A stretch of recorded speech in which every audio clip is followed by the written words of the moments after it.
naman. Oh, hi daw, sabi ni Pope Francis. Kasi, tuwang-tuwa si Pope Francis ngayon kasi si Brother Jun at saka si Sister Louie nandito ngayon kasama natin. Yes. So, Brother Jun and Sister Louie, sige, pakilala kayo sa ating mga audience. Okay.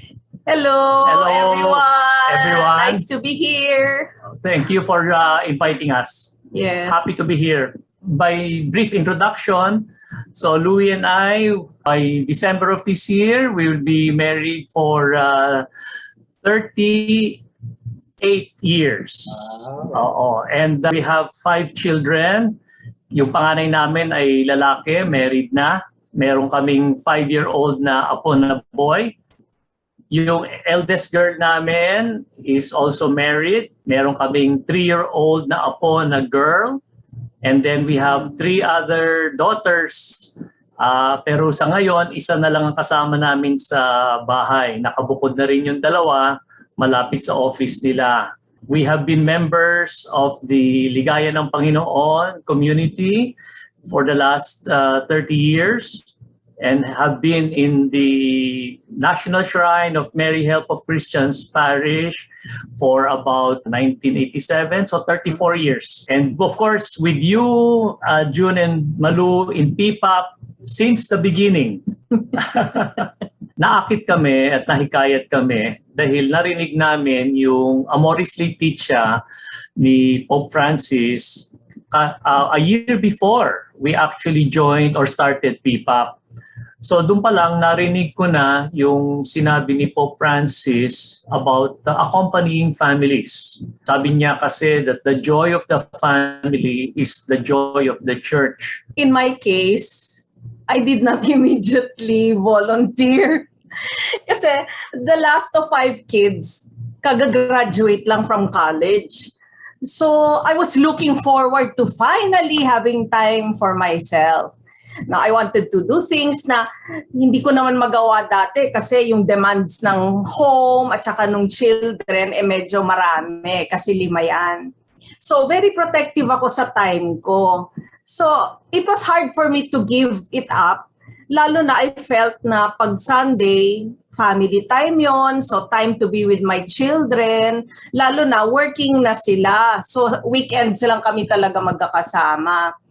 Pero, knowing that June volunteered made me think again. And it was true na hindi naman kami naging active sa parish namin. It was also one way of supporting him and also supporting the bigger church. Well, yung unang pumasok sa isip ko na pwede kong ialok, pwede kong dalhin bilang paglilingkod sa simbahan, yung unang-unang inspirasyon is the realization, gaya ng sinabi ni Louie, na 34 years na kami dito sa parokya and we had not really served. Although we were very active and have been very active, in fact, dati sa Couples for Christ since 1984 hanggang sa Ligaya ng Panginoon. So it's almost 40 years that we have been serving the church through brothers and sisters in the communities where we belong. But we also felt that we were called and we are called by our parish. So sa akin, ang una kong naisip is time. Retirado na ako. If I have time to serve in our community, if I have time to serve others outside of the parish, I also believe that my parish, from where I draw spiritual sustenance, is also calling me to serve those who might need support or concern or praying over or just my presence. Ngayon, naging madali ba yon? Siguro, bro, sis, madali. In the sense na como retirado na ako, the time was always available, no? Lalo na nag-upisa tayo weekends. And then bakit naging madali? Madali kasi hindi nangailangan ng expertise on my part. I did not need to be a mentor, a counselor, a pastor. I just needed to be a companion. So makikinig tayo sa isang talk na magbibigay sa atin ng ilang aral tungkol sa paano nating palalawigin, pagagandahin yung pakikipag-ugnay na mag-asawa, or how can you be a more responsible Christian parent. Tapos magbubukod-bukod na tayo sa isang lamesa na 3, 4 tayo. Tapos magbabahaginan tayo, what is our experience? And then you find brothers and sisters supporting you if you have struggles. Yung iba naman, they share their struggles, you just listen. You don't judge. You don't offer advice unless they ask you. And if they ask you, normally you just talk of your own experience. So, walang naging expectation sa akin, kundi presence. And nakita ko na just by being there, I was also being true to the call to us in our own community, kaya walang conflict. Kasi sa community namin, our vision is based on the prophecy that says, to the degree that you love and serve one another, you will see the face of Jesus. So sabi ko, kung magiging available ako sa parokya just by my presence and companionship, then this is where I believe the Lord is calling me. I'm now no longer possessive of my time as I used to be. Kasi yun talaga yung struggle ko noon. And it brings so much joy to be able to help others see the positive side of things instead of focusing on the negative. And then they get to appreciate their blessings instead of looking at what they do not have. So even our children have accepted na pag Sundays, kunyari hindi pa kami nakalog in sa PPAP, sasabihin nila, di ba may PPAP kayo? Kasi dati, ang sabi nila sa amin, PPAP na naman. Ganon. So, sila possessive din sa amin noon. Pero it has changed. Yung feeling ko dati na parang I wanted time for myself, nung face-to-face pa tayo noon, di ba in the morning, pag Sundays, we attend our service sa Ligaya. Tapos hapon naman yung sa atin. So, between that and the PPAP, we only have about 1 hour to have lunch and everything. Tapos, takbo na kami sa simbahan. Hindi ko talaga ma-imagine na okay sa akin yun. Pero yung bang nag-e-enjoy ka na parang you look forward to it. And then when you're there, nakakagaan talaga ng loob. So it wasn't difficult anymore. At the start, yes, maybe. But it did not take long for me to feel that way. In and among families, the gospel message should always resound. The core of that message, the kerygma, is what is most beautiful, most excellent, most appealing, and at the same time, most necessary. This message has to occupy the center of all evangelizing activity. It is the first and most important proclamation, which we must hear again and again in different ways, and which we must always announce in one form or another. Well, kung magre-reflect kasi tayo dun sa AMORIS LAETITIA 58, ang sabi nga dun is the gospel message should always resound. And sa aking pananaw, yung pagre-resound can be an active spreading of God's word, or just like yung founding prophecy namin sa Ligaya, which I believe is directly a translation of what we're doing in PPAP, is without actually proclaiming God's word, you are seeking to bring the face of Jesus through mercy, companionship, compassion, a listening ear, no judgment, no advice, and just being a fellow journey in the faith life na hindi madali. Kasi ang bawat isa sa na-encounter natin, alam natin na may sarili silang mga balakid, mga hadlang, mga suliranin. And for as long as we make ourselves available, minsan nga o madalas, I would even say, ang hinahanap lang nila is someone who will listen. Now, depende sa sitwasyon, maaring ang tawag sa atin is to immediately speak about Jesus and speak about God's love manifested in the blessings that the person might be failing to see. Kasi at that moment, dun siya nakatingin lang dun sa kanyang suliranin na pinagdadaanan. Sabi nga ni Louie, minsan, maaring i-reflect lang natin dun sa tao o yung blessings na meron siya. Maaring may blinder siya, hindi niya nakikita kasi ang naiisip lang niya is yung kanyang struggles, yung kanyang difficulties. But yes, brother, doon sa tanong mo, I feel that by being part of PPAP and at the same time, because of the richness that I have drawn from almost 40 years of being in the renewal, in the Ligaya ng Panginoon, and I can see that we are able to resound that gospel message na gusto ng Panginoon at gusto ni Pope Francis. Whether we are actually articulating the gospel message or being that gospel message with our presence and our companionship. So yun yung aking personal na pananaw doon, kapatid.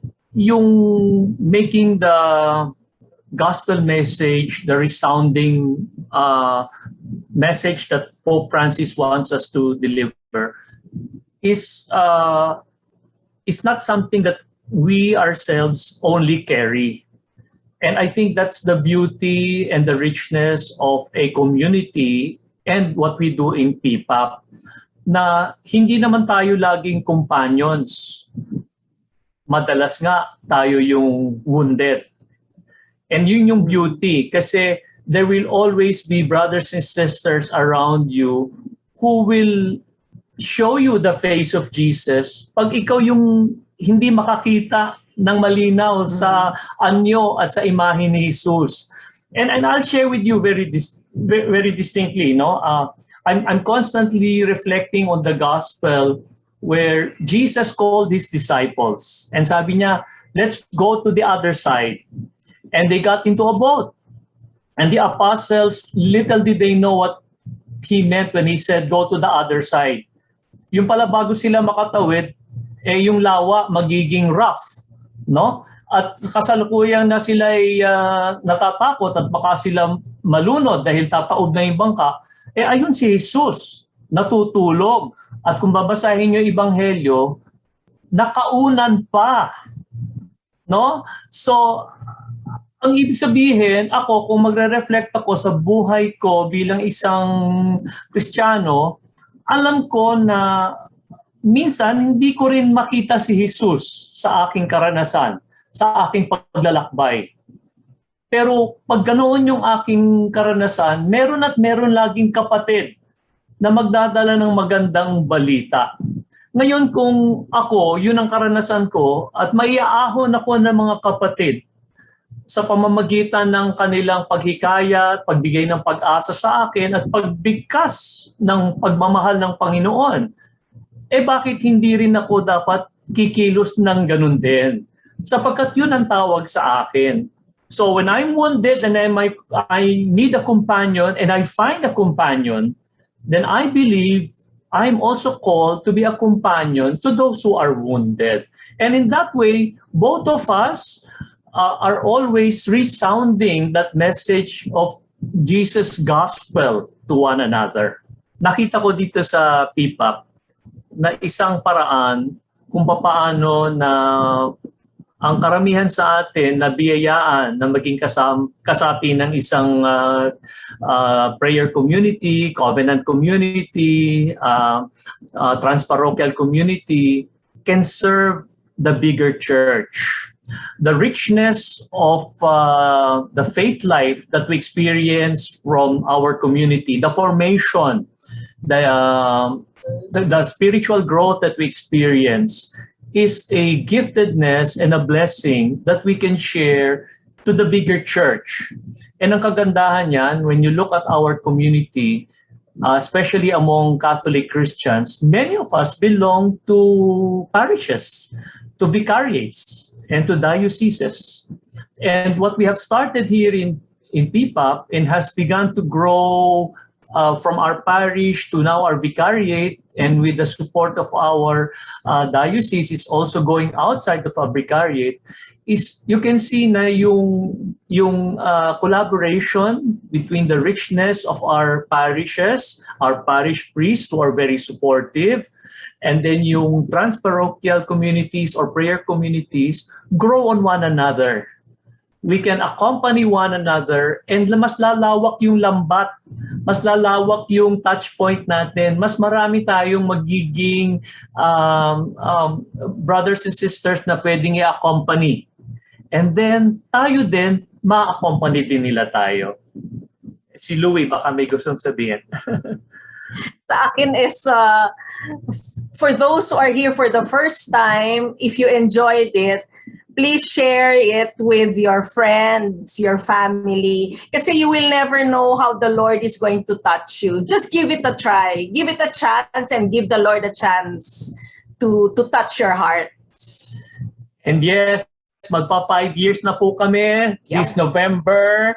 So please look out for us in Facebook Live.